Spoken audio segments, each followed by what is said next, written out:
L'Institut des hautes études de management international a organisé samedi 3 septembre 2022 son premier conseil d'administration de l'année académique 2022-2023. Pour le professeur Ludovic Obiang, représentant scientifique de l'IHM auprès du ministère de l'Enseignement supérieur, il s'agissait de faire un bilan des 4 écoles du groupe.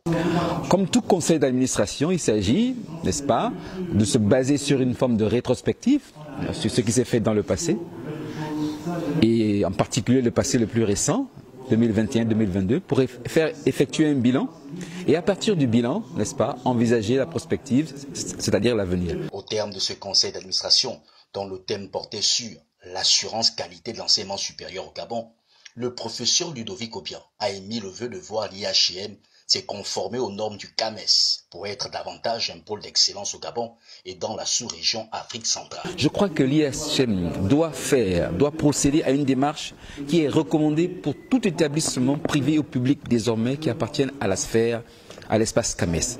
Il faut se faire évaluer en tant qu'établissement en fonction des références qui sont celles du CAMES.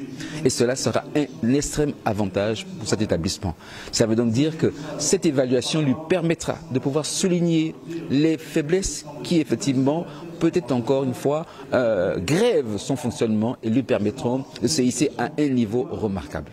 Un point de vue partagé largement par le professeur Anaklé Dongwa, chargé recherche CAMES, par ailleurs un des premiers enseignants de l'IHM.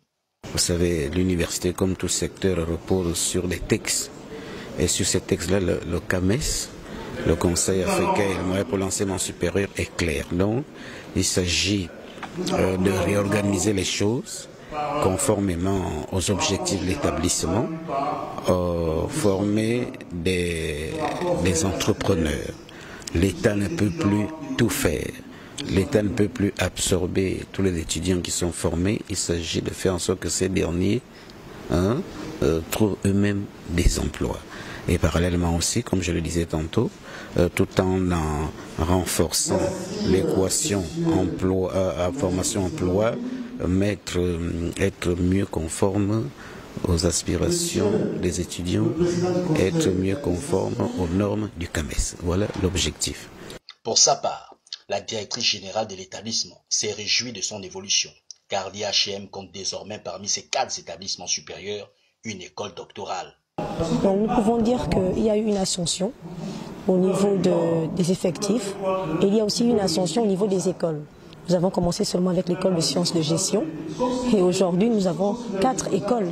École de sciences de gestion, de santé, de génie industriel informatique et même une école doctorale. Pour rappel, l'IHM international est un ensemble de pôles de formation de niveau supérieur et sous régime LMD. Il a été fondé en septembre 2005 par le docteur Constant Oyono Eban.